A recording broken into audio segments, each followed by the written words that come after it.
We want to represent the function 2 natural log of the quantity 3 minus x as a Maclaurin series and then write out the first few coefficients. Well, let's connect it to something we know. One of the common Maclaurin series is the natural log of 1 plus x.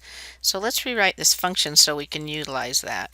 So we have 2 times the natural log of, we're going to factor a 3 out. That'll leave 1 minus 1/3 x. Now let's use log properties. We have a property of logs that says if you have the log of a product, you can split it up and take the log to each piece. And so that's what we want to do.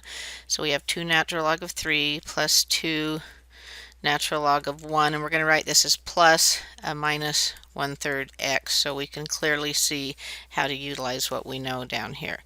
So now let's go ahead and apply that, and actually our first term we can use properties of logs and move this up here, make that a squared. So our first term we're going to write as natural log of 9. Then we'll have plus 2 times, and we're going to go ahead now and use this series, so it's n equaling 1 to infinity of negative 1 to the n minus 1, but then instead of x we have negative 1/3 x, and that's to the n, and then that's all over n. Now we're going to do a couple things to just express this just a little bit differently.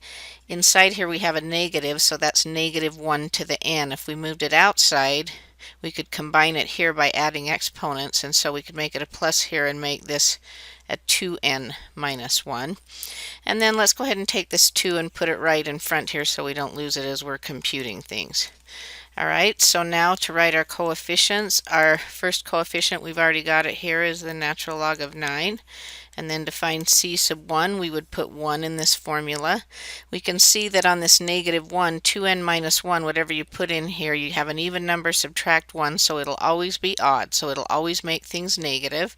And then we have the 2, so for n equaling 1, we have negative 2, and then putting a 1 here, we have 1/3 x, and then a 1 down here, so that coefficient is going to be negative 2/3.